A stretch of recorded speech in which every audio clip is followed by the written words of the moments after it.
Spotlight with Executive Coach and Vistage Chair, Dick Smith. Well, welcome everyone to the Playmaker Spotlight, the part of Get Down to Business where we speak to CEOs and business owners and share their stories and best practices with you. I am your host, Dick Smith, the CEO's business coach and award-winning chair for Vistage International. And I'm very thrilled tonight to have with us as our guest, Dr. Rocco Salviola, President and CEO and founder of RSA Medical, headquartered in Naperville, Illinois. Welcome, Doctor.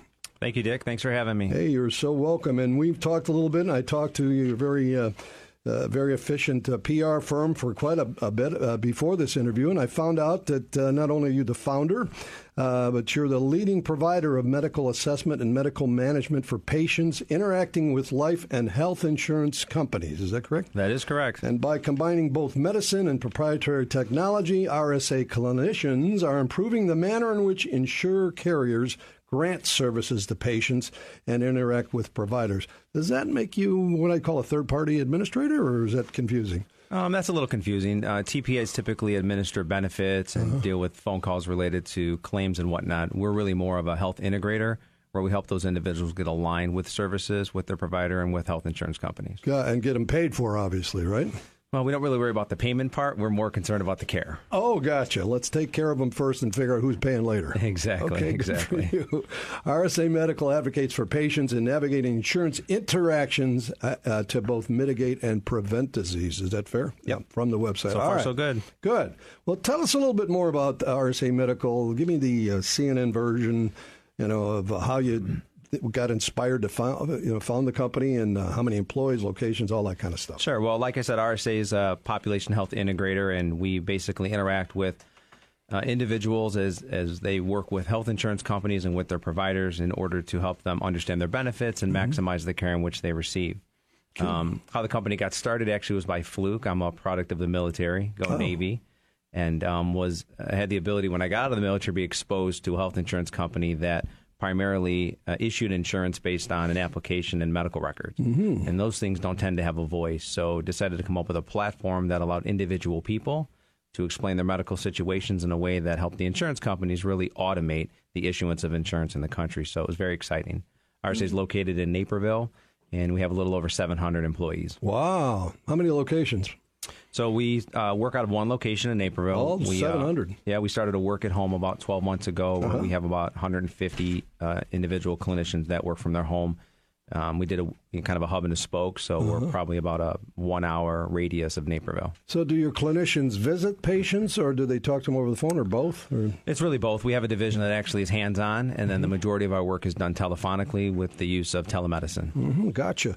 So what are the top strategy issues that RSA Medical faces today? Or strategic, I'm sorry. Yeah, it's a great question, Dick. So I think for us primarily is probably we focus much on legislative. I think as everyone knows, we went through a cycle of healthcare reform that took a lot of businesses and turned them on their heads. So we're very focused on that. It's amazing to me how a law overnight could change the way people do business. It's a little scary. But besides that, there's a big movement in healthcare around consumerism. Patients want to be empowered. They come from mature experiences with leading companies like Amazon and banking and financial. And so I think that's starting to apply to healthcare. Mm-hmm. So we're very focused on making sure we help patients become empowered to take ownership of their health. Good. And when they do, it lowers the cost of healthcare, actually. So it's a win-win for everyone, isn't it? Absolutely. It makes the whole ecosystem run much more efficiently. Hey, let's make a note. I've got 3 groups of about 48 members who run small to mid-sized businesses. I want you to come in and talk because you probably know more about the Affordable Care Act than anybody I've ever met, right? Oh, I don't know about anybody you've ever met, but yeah, certainly there's a lot going on there and a lot that you have to break down and understand. Yeah, well, I'd love to have you talk to the fellows and the ladies in our groups to explain. Sure, it'd be an honor. We'll see if we can hook that up. So how do you distinguish your services from companies you compete with? What's the simple answer to that? Yeah, so far I say we're the only company in our space that's using data, technology, and medical expertise to help people navigate the complex world of healthcare. Okay, and so tell me a little bit about how you've made a difference in your mission. How's that changed things in your landscape? Yeah, no, I appreciate that question. So every day our clinicians help thousands of people get access not just to healthcare, but spend less on what they pay for it and ultimately get connected with the services that they need to control their disease and at the same time help them live a better life. Good for you. So I expect you have that in a mission statement somewhere you could articulate, right? Pretty much, yeah. Good for you. Hey, if you're just tuning in, this is the Get Down to Business Playmaker Spotlight, and we're talking to Dr. Rocco Salviola, who's president, CEO, and founder of RSA Medical in Naperville. So I've heard that you built your organization, RSA Medical, without any marketing. What is the secret to your success there? I mean, everybody has to do marketing, I thought. Yeah, it's interesting. You know, I learned early on that if you have the ability to exceed your clients' expectation daily, whether that be the people that we serve or our employees, that they tend to take you with them. So as we've helped executives at health payers, they tend to go to the next one, and it's mandatory they bring us along. So pretty much word of mouth, but it all comes down to just making sure that you service your clients. Mm-hmm. So tell me about what does your typical customer look like, the customer profile? Who do you best serve? Yeah, another good question. So primarily we serve health insurance companies. So when you think of the Blues or the Aetnas or the Cignas and Humanas of the world, they're our primary customers. Mm-hmm. But through healthcare reform, we've now extended our services into the provider space as providers start to take on risk, no different than a payer in this new world. We're helping them understand how to do that, and ultimately work for employers as well, helping to teach them how to make their population as healthy as they can be. Good for you. So tons of changes in the healthcare industry over the past couple of years in particular, since Obamacare, if you will. How have you managed this change, and what is your advice for others when it comes to not only managing change within your healthcare space, but in their business? What would you advise?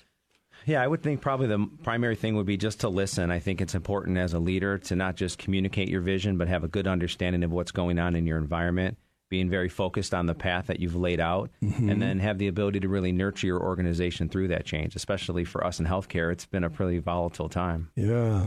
There's a lot of people that are betting that this law is not going to go anywhere, right? And others that wish it could change. But what's your view on that? And what's 2015 and beyond look like for RSA Medical? Yeah, I mean, we'll know pretty soon, right, what's going to happen with the law. But I don't think regardless of what the ruling is going to be from the Supreme Court, we'll see a lot of change. I mean, most people are kind of entrenched now in this new way of thinking around healthcare. So to go backwards would be very cumbersome. So I think if things happen, you might see some deviation there, but relatively it'll stay intact. I mean, excuse the interruption, was that kind of like when Social Security first came into play, as I've heard that there were a lot of people opposed to that, right? Absolutely. And we somehow slugged through the law and the changes, and it's still here some 50 years later, right? So yeah, I would think most people tend to adapt, improvise, and overcome. Yeah. So I think that's what certainly the healthcare space has done. But for us, we're super excited about our services and the impact that they're having. And helping people. And as individuals clamor to get more educated and they want to be empowered to own their health care, our services clearly help them align to do that. Good. So where are you personally, and where is RSA Medical 2-3 years from today? Yeah, I think for us, we'll continue to try to stay cutting edge. You know, the power of our platform is really to help people stay connected, whether that be with their provider or with their payer, or even with their employer. So to the extent that we can continue to innovate and empower people and use our technology and our platforms and our clinicians to help them stay connected, I think we'll be moving certainly into a world where people become much more connected, and technology is the driver of that. Great. So I'm going to suggest that you're a change agent, right? You're not waiting for things to happen. You're 3 steps ahead, my guess is, right? I like the way that sounds. You may have created a new mission statement for us. Well, I wouldn't want to play chess with a guy like you. Let's put it that way. He knows the moves. So tell me something. What's the hardest lesson you as a business owner have learned in business? Yeah, that's a good one. I would have to say probably that my way is not always the best way. I think, as you know, as being an entrepreneur, sometimes we like to take charge and lead. And probably the biggest thing is learning that and really surrounding yourself with good people. Gotcha. And how did the military impact your business acumen? Military is interesting. I mean, I think they do a good job of helping you take a situation, break it down, and rebuild it. And that's really the secret sauce to what we do. We try to look at a situation or an industry, break it down, and then rebuild it just a little bit differently, focusing on using technology and automation and workflow to assist our clinicians to get a little bit deeper than maybe they could have without it. And make it a better process. Well, I'm afraid we're just about out of time. Dr. Salviola, President and CEO, founder of RSA Medical, thank you so much for being with us tonight. You've got a great company, great story. Congratulations. Keep it going. Your kind of company is how the American economy keeps moving.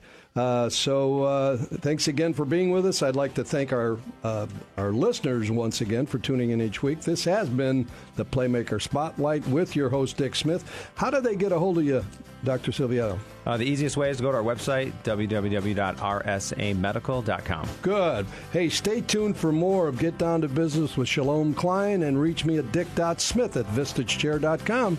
Take care.